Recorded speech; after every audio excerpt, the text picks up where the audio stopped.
You're listening to a Raconteur Studios podcast. Hello and welcome back to the After Hours Skin Clinic. And no, your ears are not deceiving you. It's still not Dr. Emma Craythorne behind the mic. It's me, Dr. Ellie Rashid, back for another special takeover episode. And today's topic is one so many of us have experienced, but there are still so many myths floating about, and it's acne. Whether it's teenage breakouts, adult hormonal flare-ups, or the occasional unwelcome chin guest before a big event or important day, acne is a deeply personal and often frustrating skin condition. Luckily, I'm not tackling this one alone. I'm joined by one of the UK's most respected acne experts, Dr. Justine Kluk. She's a consultant dermatologist who takes a truly holistic approach to acne care, blending the best of evidence-based medicine with insights into diet, lifestyle, and hormones. Basically, she looks at everything that could be impacting your skin, not just what's happening on the surface. For those of you who don't already know her, let me introduce her properly. Dr. Justine Kluk is a consultant dermatologist with over a decade of clinical experience. She's treated thousands of patients struggling with acne and champions the idea that treating skin well isn't just about prescriptions, it's about treating the whole person. Justine, welcome to the podcast. I'm so excited to have you here. Oh, you're so kind. I was just sitting there thinking, who are you talking about? I feel like such an imposter. Oh my gosh. Justine and I have worked together at St. John's Institute of Dermatology very many years ago. 2013 it was. Oh, well done for remembering. I was kind of rack my brains to think back. Time's hardly passed. No. We're not 12 years. Still look 25. Yeah, exactly. Well, I said over a decade, and then I was like, actually, it's probably been like 2 decades now that you've been a qualified doctor. Yeah, that's right. Yeah, because next year for me, it's 20 years. Yeah. It's nuts. I know. In my head, I still kind of feel like I'm a teenager, you know, like not responsible enough to be a grown-up. And I'm kind of horrified and proud that it's 20 years since I've been a doctor. Yeah, time goes really fast. Yeah. So you're a very highly qualified consultant dermatologist and acne expert. But I guess what makes you even more special is that you've been on this real personal journey with acne yourself. So just, do you mind telling us a little bit about your personal journey and how that inspired your career, really focusing on acne? So I think that's exactly right. And actually, it's very nice of you to say I'm very special, but actually, I think it's very normal is the thing. And I think that's part of what's important about my practice is that acne is really common. You know, as you know, it affects 90% of people in their teens, and it's super common in grown women as well. And so a lot of people have had a similar experience to me. I had acne, you know, since the age of 12, through my 20s, into my 30s. I'm now 43. I still have to manage acne because if I don't use all my tools, my acne comes back again. So it's, thank goodness, well controlled. But I felt really hopeless and helpless at various points, particularly in my teens and 20s when I, you know, tried the usual gamut of things and nothing was working. And I kind of went to extreme measures and was like, right, I'm going to have to go and study medicine so I can understand this better and get a grip. And that's, I suppose, what's led me to, you know, I became a dermatologist. I always loved dermatology, not just acne. I love all of it. It's so varied. But when I was practicing as a consultant, I was always really excited about the acne patients because I thought, I bet they're going to come here and they're going to, you know, it's that, you don't think I'm going to be able to help you, but I know I can. Yeah, I know I can.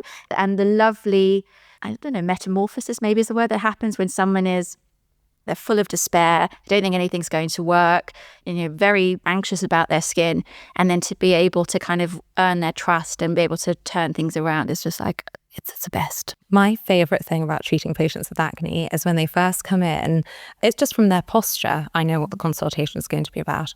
The posture is just completely like, you know, slightly hunched up shoulders, looking down, hair often all over their face, trying to hide their acne. And then as you've treated it and they come with their hair up, shoulders back, really gorgeous posture. And it's just the best feeling in the world. That's right. And the relief, to see the relief, like as a doctor, there is no better feeling than knowing that you've relieved someone's, you know, struggle or suffering. I mean, it's the best. And so we can't always do it. We can sometimes just help to manage things. But, you know, what I really like about acne is oftentimes we can make an amazing difference. And that's right. And I also think about when people come in and they often look a bit defensive, a bit like, oh, here we go. Yeah, exactly. And you're like, trust me, it's going to be okay. Yeah.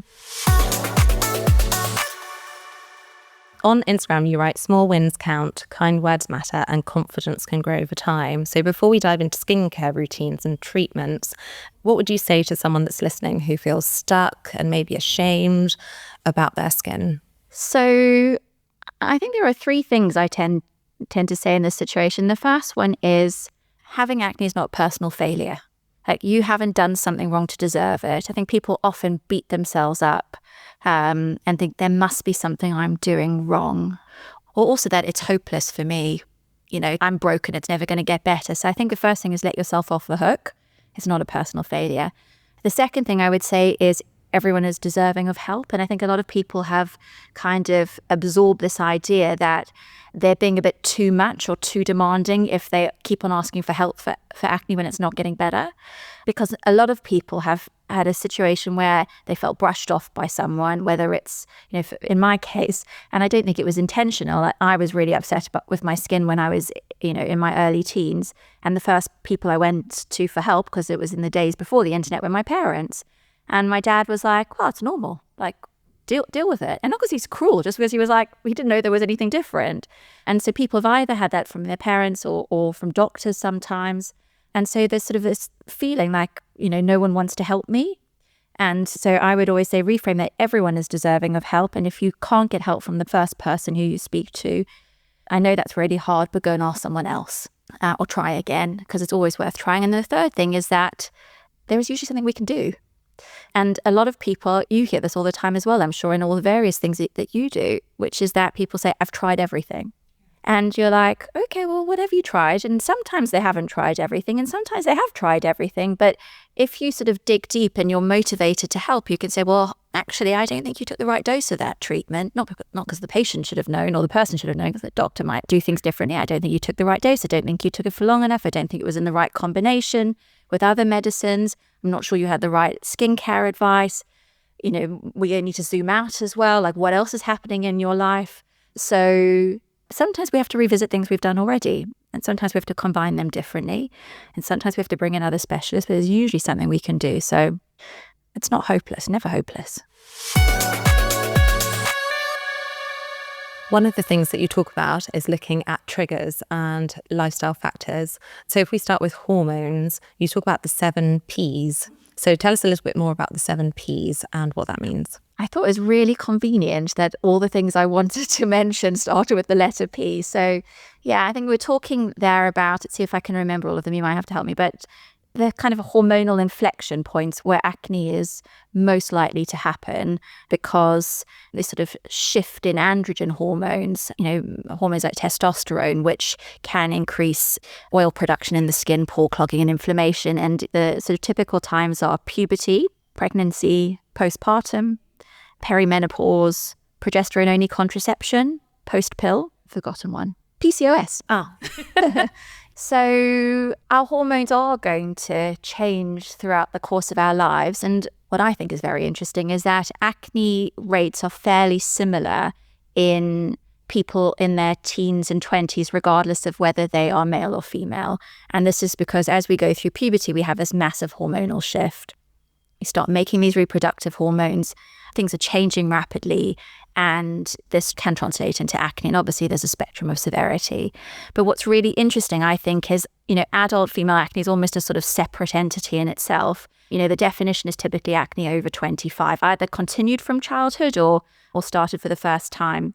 And this kind of reflects the fact that it's more common and more persistent in females, that our hormones ebb and flow quite a lot throughout the course of our lives. We have this fluctuation in our hormones every single month by virtue of our menstrual cycle. We're going to take potentially hormonal contraception. I don't want to make up a number, but I think I read once that about 2/3 of women over the age of 15 are on contraception. So it's a lot of people will be exposed to hormonal contraception. And then, if you decide to have a family or are able to start a family, then you have the pregnancy hormone shifts and so on and so forth. So this really fits neatly into the sort of explanation that I have tried to give my patients over the last few years, which is we often think of acne as being a temporary teenage phase. And then we're kind of surprised and frustrated when it doesn't just go away and it keeps on going. And I think it's because we continue to have those hormonal changes throughout the course of our lives. And that's why acne can be such a persistent condition, particularly in women. I've seen a real increase in men who have had their hormones tested and been found to have low testosterone levels and then started testosterone replacement therapy and then developed acne that they then want managed. Have you seen that sort of shift in your clinic? I actually have. I've seen 2 people who've had this over the last few years. Actually, not a lot. And I suppose that's not because it isn't more of a emerging theme, but maybe for one reason or another, most of my patients are female. So that might be why. I think it can be really quite challenging. I can think of a patient I had about 10 years ago who was on testosterone replacement, and it was quite challenging because we had to think about a long-term strategy for him. Like, courses of antibiotics were not going to solve the problem because he couldn't stay on antibiotics forever. I had another really interesting case recently, which was a man who was referred to me who has low testosterone and was on replacement and had reportedly developed acne. But it wasn't acne at all. It was brilliant. He had hot tub folliculitis. Oh, nice. Yeah. Which for people who are listening who haven't heard of, it's a sort of kind of spotty rash that people get after sitting in a hot tub. And the key was, I said, when did this start? He said, we've been on holiday and we would spend a lot of time in the hot tub. And when we got home, I had this rash and I was like, brilliant. You've just given me the time. You can definitely manage this. Yeah. And it got better really quick, like in a week or 2. Gone. He thought I was a genius. Yeah. Well, you are a genius.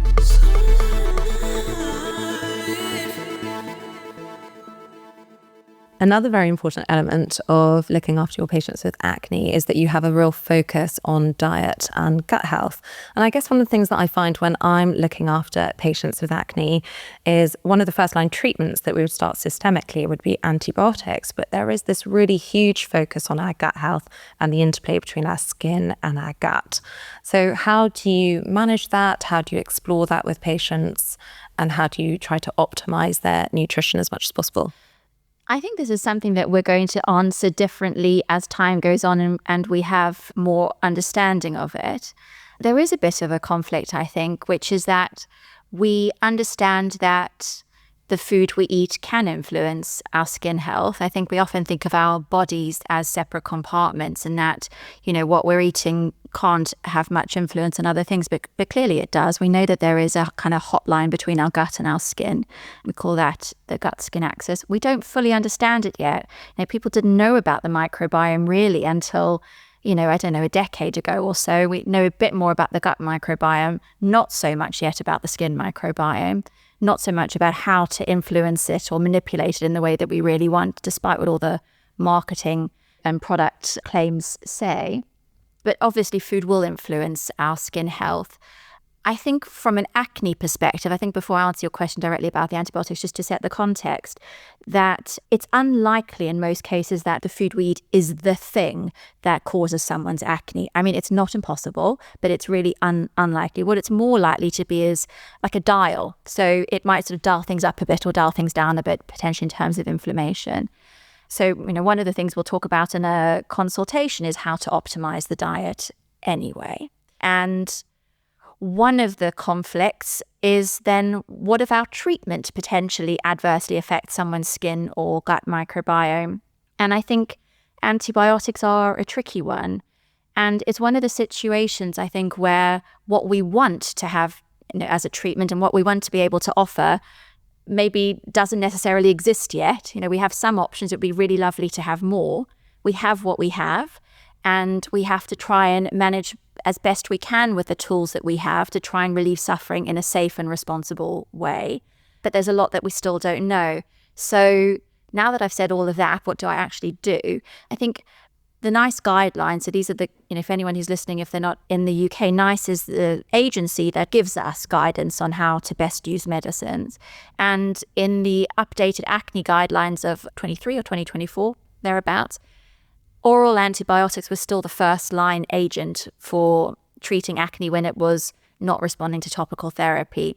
And I was a bit surprised then because I thought, well, surely we need to be moving away from this. We know that dermatologists are some of the biggest antibiotic prescribers, and we know that there's never mind the changes on our microbiome, there's concerns about resistance. But be that as may, that's how it still is. So, what do I do? First, you limit the course of the antibiotics. So if I'm prescribing antibiotics, I'll say we're going to give it for 3 months. I was on a course last year at the Centre for Evidence-Based Medicine in Nottingham. And interestingly, one of the speakers was saying, if you give the antibiotics for too short, you might actually increase the problems for antimicrobial resistance in acne. So the 3-month course of tetracycline medicines, for example, is what's recommended. If the acne hasn't improved sufficiently well after that and is not continuing to improve, we shouldn't keep people on it. And obviously we should recommend the topicals, retinoids, etc., that reduce resistance. And I will have a conversation with my patients about what you can do diet-wise to try and protect your gut microbes, because people want to take a probiotic. Firstly, people are nervous about taking an antibiotic, and I totally get that. They do still have a place for the reasons I've mentioned at this point, but there isn't a magic probiotic that just kind of gets rid of the effects of the antibiotic on the gut. We wouldn't know what dose, what strain, how long to take it for. But what we do know is that there are foods that we can eat that will benefit our helpful gut microbes. And that's probably my understanding from speaking to nutritional scientists and my reading. That's probably the most effective way to try and bolster our gut when we're on antibiotics. So the sorts of things I will recommend to patients are eating foods that are high in prebiotics. So basically fiber. This is the fuel for your gut microbes. So, switching from white to brown or wholemeal bread, rice and pasta, getting whole grains in the diet, bulgur wheat, quinoa, barley, that sort of thing. Lots of beans and pulses. So it's, chickpeas, lentils, beans, that sort of thing. Nuts and seeds. As many fruit and veg as you can eat that still look like a fruit or a vegetable. Like I haven't been squished into a bar or some sort of smoothie or something like that. And it doesn't have to be a complete overhaul of the diet and start everything from scratch and suddenly throw out everything in your kitchen and stop going to restaurants and socializing. It doesn't have to be something like that. It can just be I like to think, what is one thing I can swap and one thing I can add to start off with? Can I swap from white bread, rice and pasta to brown or wholemeal? Can I add a bit of, nuts and seeds to my salad or soup or porridge or whatever it is to kind of try and shift things? Well, we talk about if you have a sugary food, for example, or processed food, that you get these spikes in your insulin and then the spike in the IGF-1, insulin-like growth factor 1, that can then potentially make acne worse. And then there's also the role of switching to non-dairy. And so sometimes patients will sort of switch their milk, cow's milk, to sort of non-dairy options like oat milk, but then you get the big carb load from that. And then that might potentially spike your IGF-1. So I don't think there's an easy sort of magic bullet to say, if you do this, then your acne will go away. And exactly as you say, maybe you can reduce the severity of someone's acne by focusing on their diet and thinking about what they can do to try and optimize things. But it is really tricky because they sort of want a sense of control, there's something that I can do that can make this problem better. I think that's absolutely right. And I think actually this is why it's really important for dermatologists to be able to have conversations with our patients about diet, because people do feel a bit out of control and they want to have more control, and they will use the tools that they have. And a lot of people will have heard that certain foods can aggravate acne or certain supplements might make acne better, and they will try to do these things on their own. And I think something I found quite disappointing is when we had the latest NICE guidance on managing acne, there was, I don't want to get it wrong here, but a very small section on diet. And it said it's kind of beyond the scope of the guidelines to talk more about this. And the concern was that it was going to create disordered eating in people. And I think what happens when we don't embrace this and talk about it is people are going to get the disordered eating anyway, because they're going to try and figure it out on their own. It's a bit like people going and having aesthetic treatments with people who are not doctors. If dermatologists don't own it, people will just go somewhere else. We are best placed. We're going to, in many cases, be the first or second port of call for people who have acne. They'll go to see their GP or they'll see a dermatologist. And if we don't give them balanced information about what to do, they're going to try and figure it out. And I get really upset when people come to the clinic, and I see it a lot with teenagers and people in their 20s, and they're like, I don't eat sugar, I don't eat dairy, I only eat this, that, and the other, I've stopped eating this. And I'm like, how is this affecting you day to day? And they're, oh, yeah, I can't go out, I can't. And and they're losing weight. And I'm like, this is not a life. Like, your skin's not better. And even if your skin was perfect, how is this a sustainable or pleasurable way to live? It also adds to this sense of hopelessness, because I think they then put these measures in that they've learnt online, and then it very likely won't work. And then they think, but I've done everything. I've sacrificed so much. I've been at home. I've been so meticulous with everything that I've eaten, and I'm still struggling. So I think it just almost adds to this sense of personal failure, which is what I was saying at the beginning. And it's not. I think it's like giving someone a teaspoon of water and telling them to go and put out a fire, and they're like, oh my God, the fire's not going out. And you're like, it never is going to, because water will help for a fire, but you don't have enough of it. So it's not that looking at your diet is pointless. It's just that if you look at diet alone and you don't look at all the other factors, then I think that can make it a much harder struggle than it needs to be. So it's understanding, I think, what all the tools are that you can leverage and not just relying on one. If someone really believes that there is something in their diet that's aggravating their acne, or if they're curious about it, I think I will always try to have the conversation. Sometimes my consults run late. In fact, they often run late.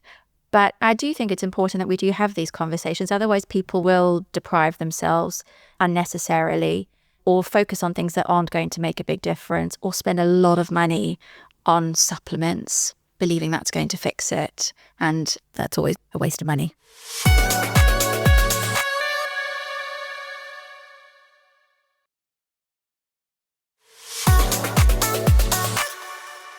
So thinking about those other tools, the role of stress and how it can influence acne, and also poor sleep and how that disruption can really perpetuate or increase the severity of someone's acne.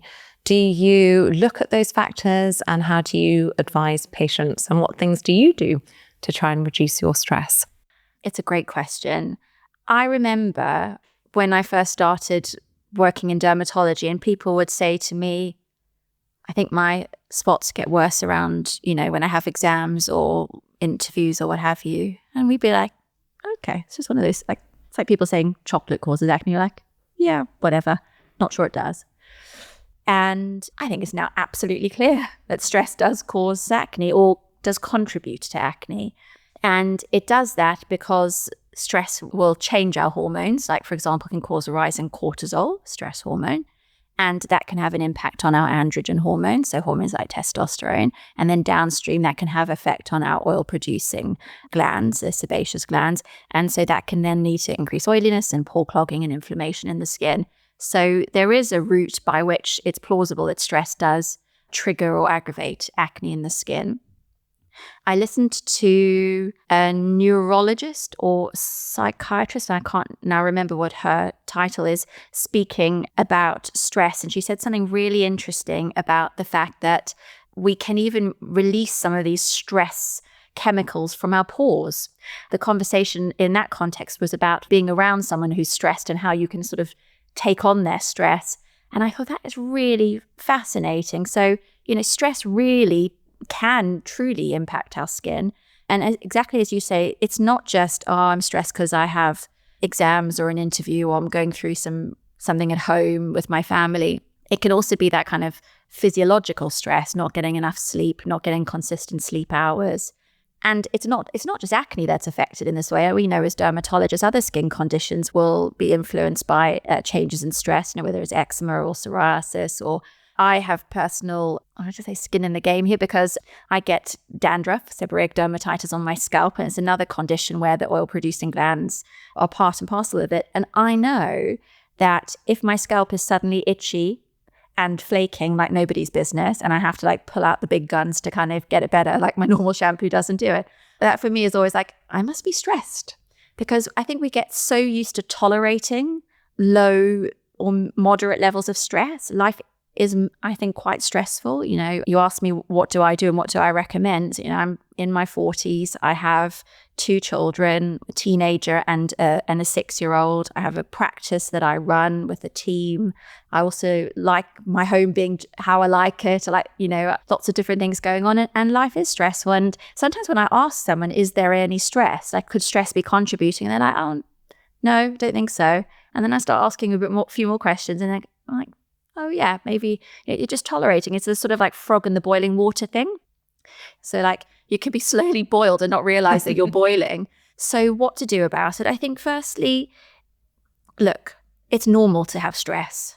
We have to accept that. Life is stressful. Yeah, we have to accept it's normal to have stress. Doesn't mean that you're doing something wrong. And sometimes you will get a breakout if you have stress. And oftentimes it'll settle down again and you don't have to, rethink your whole life.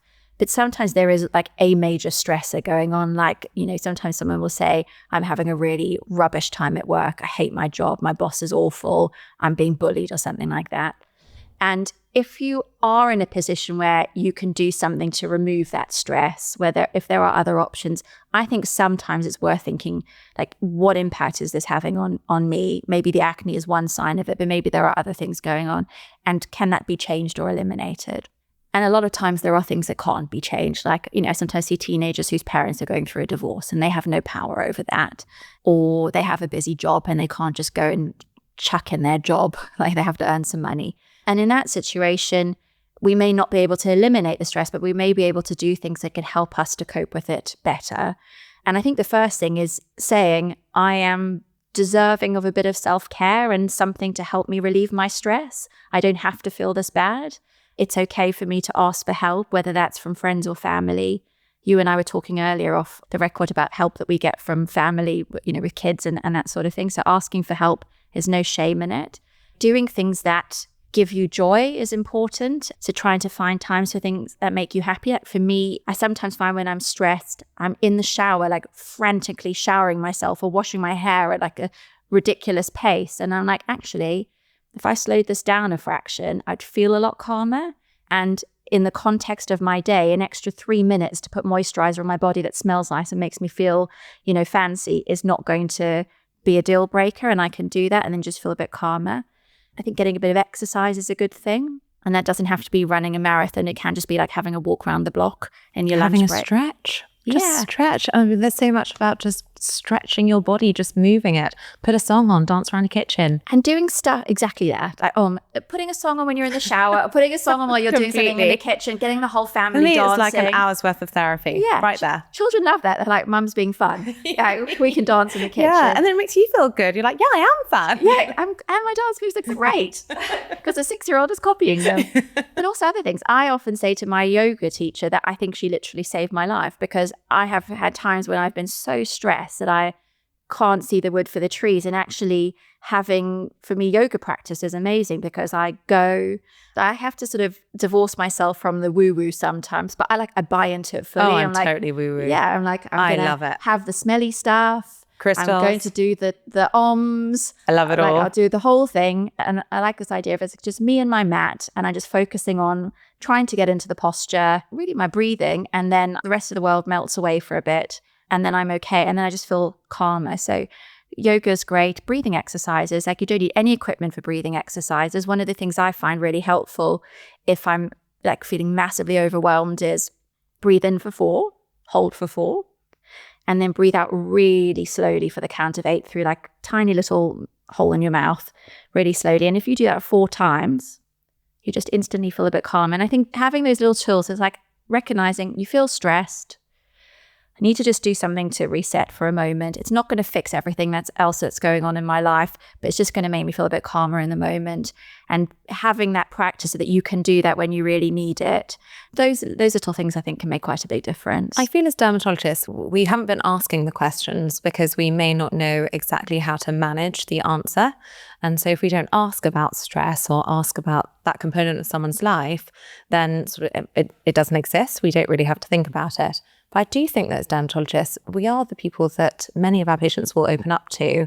And if we know what the tools are, or how we can show someone who they can talk to, or what tools they might be able to access to help improve their stress levels, then I think we've really served that patient well, and they would feel like we really care about the stresses that they're going through. Yeah, exactly everything you said. I think the challenge can be that, firstly, one is maybe not knowing how to answer the question or not feeling confident to answer the question. And sometimes we're the right person to give the advice. Sometimes we're the right person just to say, hey, I hear you. This is my colleague who specializes in gynecology or psychology or nutrition or whatever it is. go and have a more in-depth conversation with them. I would say, I'm not a gynecologist, but this is what I think's going on. Go and have a chat with so-and-so. But I think time is a really big inhibitor of being able to do that. Like, I give people half an hour for a consultation, and sometimes I think that poor person has been struggling for 20 years. They have so many questions. There's so much anxiety to relieve. There's so much stuff that they want to tell me. We always talk about this clinical iceberg when we're training to be doctors. So there's the stuff at the surface that the person tells you about, but there's all the stuff underneath the water that you don't know about unless you build a rapport and can ask about. But how do you do that when you're in the NHS? It's 15 minutes. I was going to say, how do you do that? 15 minutes to do all of that in 15 minutes. Correct. It's really so tricky. Sometimes when people say the doctor didn't care, or the doctor rushed me, or the doctor what have you, and I'm like, yeah, I'm sure there are some doctors who don't look at things as holistically, but I think most of the time it's because it's really a difficult ask to try and do all of that justice in such a short period of time. And also, a lot of doctors haven't been trained to give advice about food and stress and what have you. And I think things are changing. That's why we're having the conversation today.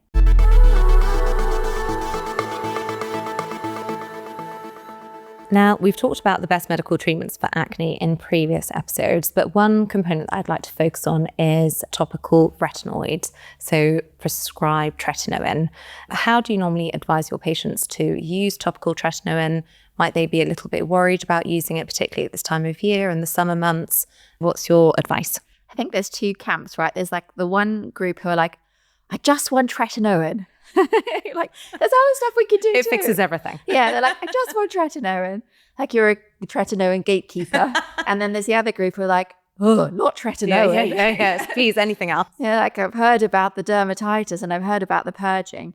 So how would I prescribe tretinoin? I think a few things. Firstly, it is important to understand whether the person is likely to tolerate a retinoid first or not. So they've got to choose the candidate carefully.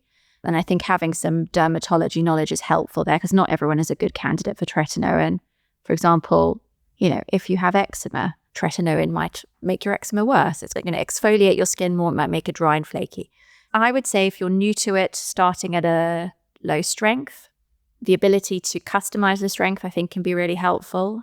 Obviously, don't need to tell you that. So, starting at a low strength and building it up gradually over time. So the other thing I say to people is, if you start at a low strength and it delivers the goals, you don't actually have to increase it. If it ain't broke, don't fix it. If you are using a retinoid for the first time, like tretinoin, or if you've just moved up a strength, I think it can help to kind of phase things in gradually. So maybe if I'm prescribing a retinoid in the clinic, I'd say, start 2 nights a week for the first 2 to 4 weeks, and alternate nights for 2 to 4 weeks, and then eventually every night if your skin tolerates it. I let people know that we're not all the same. That just because someone else tolerates tretinoin at that strength every night doesn't mean you're going to, and it doesn't mean that you're doing something wrong. I talk to people about a sandwich technique or a buffer technique. So that means, doing fancy things with your moisturizer to help you to tolerate the retinoid best. So buffer literally means putting a thin layer of moisturizer on first, and sandwich is literally like the sandwich. So the retinoid is the filling. It's the good stuff in the middle. And the bread is the moisturizer. So thin layer of moisturizer first, not too thick. Otherwise, you're going to create some sort of impenetrable barrier that the retinoid can't get through. Thin layer first, then the retinoid, and then thicker, much more generous layer of moisturizer afterwards.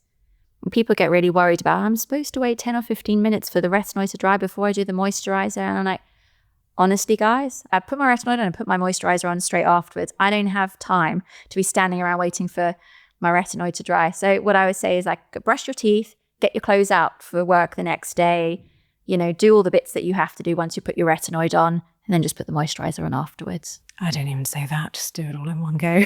I just don't have time. Whatever makes life easier. I mean, if the point is that you wouldn't end up putting the moisturizer on again afterwards because you forgot about it or you fell asleep, then your skin is not going to get on with the retinoid as well. So I think those are the main things, Ellie, that I would say. I think the other thing I would say is, if you're using other actives, prioritize the tretinoin. In an acne context, the topical retinoids are the gold standard.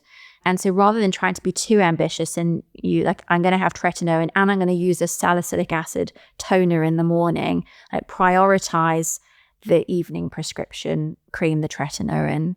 If the retinoid is formulated with something else in it, like azelaic acid in the case of a Clearer Pro, or if it's benzoyl peroxide and adapalene in the case of something like Epiduo gel. Just use that combo at night. Don't try and add anything else in the morning, at least not to begin with, because it's just asking for your skin to get perioral dermatitis, basically. What I like about Cleara is that the dose just gradually goes up on like every few months. And so it just takes the decision fatigue out of it. So rather than deciding, am I going to use my topical tretinoin tonight? Or did I use it last night? Or do I need to wait 2 nights? You just use it every night and the dose very gradually just builds up. Yeah, that's it. You receive a bottle. Job done. You follow the instructions. And you're right. We have to make, I think decision fatigue is a brilliant way to put it. We have to make so many like micro decisions every day. And when we second guess ourselves, and actually having something already done for you is really nice. It just kind of like, oh, one less thing. Yeah, one less thing. Yeah.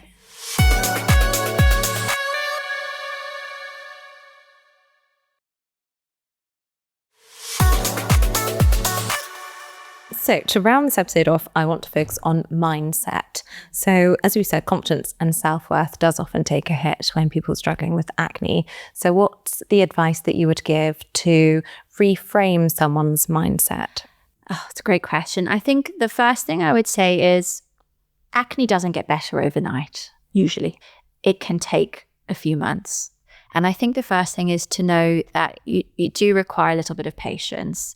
And that is important to get out of this sort of confusion, trial and error loop. So the first thing is understand that it's normal that it will take a little while for things to get better, or that you might have to try 1 or 2 things before you have, the combination that works for you. Just a little aside to that, sorry, Ellie, you didn't ask for this, but I'm going to say it, is that sometimes in a clinic, in a medical clinic, we will be giving prescriptions as part of the treatment. And I think what I would always say is that's part of the short-term strategy to get things out of control. It may form part of the maintenance in one form or another, but calming things down and being patient in that first while allows time for thinking about all the other lifestyle things that can be helpful for keeping good control in the long run. So it is a long game. Yeah, and sometimes you're so preoccupied with thinking about your active acne that you don't have the headspace to think about all the other things that you can do to help improve things. So as you say, get the inflammation under control, calm things down. Then there's a little bit of breathing space, a little bit of headspace to think about, right, what other elements can I optimize? Yeah, and what are my preferences about how I manage this condition that affect me going forward? So I always talk to my patients about, let's aim for getting peace and quiet first. And then when we've got calm and stability, then we can talk about the other things. So that's number 1, being patient, which I know is easy to say and hard to do. Yeah, I'm the most impatient person on earth. Me too. So do as I say, not as I do. The second thing is about, I think, shifting the focus. And maybe this helps with the patience thing. I think there can be a real tendency to ruminate a lot about the skin. Like, is it better today than it was yesterday? Is it better this week than it was last week? A lot of patients come to see me and they have thousands of photographs on their phone and they're tracking everything every day.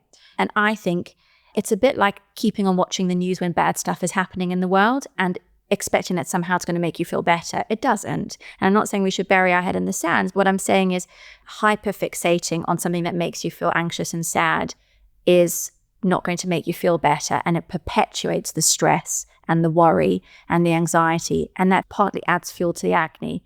So if you can try and find things that you can do that take your mind off your skin or the stresses that are going on in your life, I think that can be really helpful. And sometimes people do need professional support with that, and there's absolutely no shame in it. None at all. So we talked about some of the stress management things earlier. Exercise, trying to get good sleep, hobby, singing, dancing, doing art, doing yoga, reading a book, whatever it is, something to try and take your mind off it. Stop following all those Instagram accounts that keep on telling you they've found the new best thing that's going to cure your acne. Stop buying the supplements, step away from that stuff. And then the third thing, I think a lot of times when people have had their confidence knocked such a lot because they have a very visible condition, and it can be acne or it might be other skin conditions, I think there's almost like this disappointment when it is better that still don't feel great. We said earlier, there are a lot of people who will come back and they'll be like, the weight has lifted and I feel relief. But there are not infrequently people who come back to the clinic and their skin objectively looks a lot better, but they don't yet feel good. And it can take time to rebuild confidence. And I also think sometimes when you have low self-esteem and then you have acne, the two things can kind of layer on top of each other and get mixed in together. And sometimes you can have your acne clear, but still have low self-esteem at the end of it. And so it's a bit like, I suppose, imagining that if you win the lottery, you'll suddenly be the happiest person in the world. And you can hear people say they've won the lottery and actually, they still weren't happy, or they had the career success they were hoping for, but they still didn't feel happy. So you can have perfect skin and still not feel happy. It's like this anticlimax, isn't it? You sort of get to that point that you've been trying to achieve, and then you get there and you're like, just feel rubbish. So I would say that confidence is a muscle, and it has to be worked on, and it has to be built, and it can be built over time. And so if you find yourself having your acne clear or improving, but still feeling really flat and thinking, there must be something else I need to fix now, whatever that might be, I think it might be a good time to think, about self-esteem and what can be done to improve that. I had a scenario where a mum had brought in their teenage child to help them with their acne, and it had been the sole focus of this relationship of this mother really trying to help her son. And the son's acne got better, and then she sort of didn't have that to be able to focus on. And then she made an appointment separately and said that it was the first time that she was able to just think about herself and address her skincare concerns. It was this really interesting dynamic because it was all she was thinking about and all that was a concern for her. And then at the end of this treatment pathway, she said, I don't feel like I've achieved what I wanted to achieve. And she realized it was because she had neglected her own skin and her own needs, and saw what a difference it made to her son, and thought, okay, well, now I want to try and focus some energy on myself. And I've seen it a few times when people come to clinic and I'm like, so, what's motivated you to make this appointment? It's usually one of the first questions that I'll ask. And then so many patients will say, oh, well, my kids have gone to university now, and so now I just want to focus on my own health, and skin health being a big component of that. Yeah, I think that's right. I think sometimes we know we want something to happen, but we're not quite sure why. And there is a sort of thing about being really honest about yourself, about, as you say, what your needs actually are and what you want, and feeling like I said at the beginning, that you are deserving of it. And then being able to be like, I'm not being entitled or pushy or demanding or any of those things. I would really like help with this. And that can be with acne, and it could also be with having low confidence. And finally, as a little bonus before we go, we're going to finish with some holy grails. So what are the 3 products that you'd recommend for acne-prone skin? Okay. First one is easy. The first one is going to be a topical retinoid. So I think that if you're able to tolerate it, and then if you're not pregnant or trying to get pregnant, then topical retinoid is going to be starting point number 1. In case you haven't heard a clearer, that's a good one. I use it on my own skin, so I can give personal endorsement. The second thing I would say is, and it might surprise people, but I'm going to say moisturizer. So for the reasons I said earlier, the key to being able to tolerate the retinoid is moisturizing your skin well. And a lot of people are nervous about using moisturizer because they're convinced it's going to clog their pores up. And I'm sure there are some greasy, thick things that will clog pores, but there are a lot of moisturizers that don't clog pores. And we have to stop thinking that every moisturizer is going to do that. It helps to reinforce our skin barrier, which helps to calm inflammation in the skin. It can positively influence an acne journey. So, yep, moisturizer number 2. And number 3, I'm going to say gentle cleanser.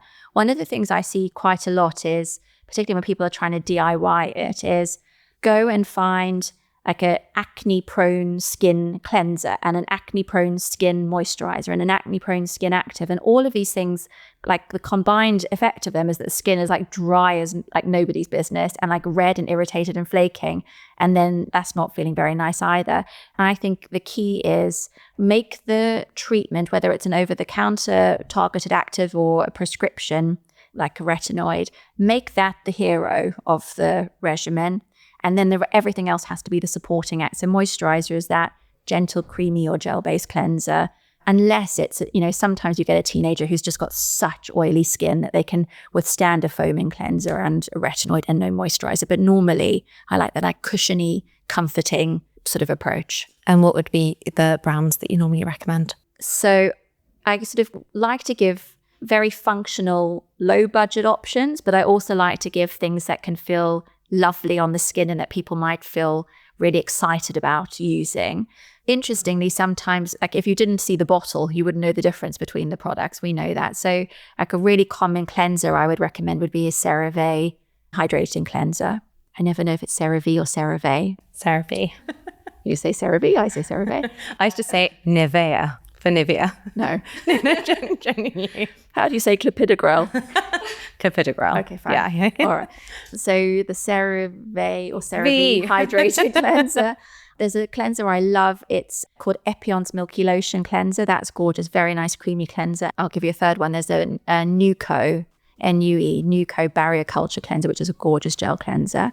Moisturizers. I like La Roche-Posay Effaclar H. I like the Eucerin Dermo Purifier one. These are products that are specifically formulated, I think, with acne-prone skin on retinoid treatment in mind. So it kind of helps to balance things quite well. There are some Neostrata moisturizers that any of my patients will be like, she loves the stuff. So yeah, those are the ones that I recommend. And that's a wrap. Thank you so much for joining me, Justine. Honestly, I could talk to you all day, probably about any aspect of dermatology, but it's so gorgeous to speak to you about acne, which you are so passionate about, and you can really feel talking to you. So thank you. You flatter me, and it's been lovely speaking with you, and I think I feel very indulgent that I've got to talk about my special subject with you today, because I wanted to say that you are an amazing dermatologist, and so I hope we can have this conversation again, and you get to do more talking about about the things where you shine. So yeah, absolutely. Thanks for having me. And thank you for listening to the After Hours Skin Clinic. Don't forget to follow us wherever you get your podcasts. Share us with your friends and family, and send in your questions on Instagram or via email. All the details are in the show notes. And in the words of Dr. Emma Craythorne, take care of yourself and your skin, and wear your SPF. See you next time at the After Hours Skin Clinic.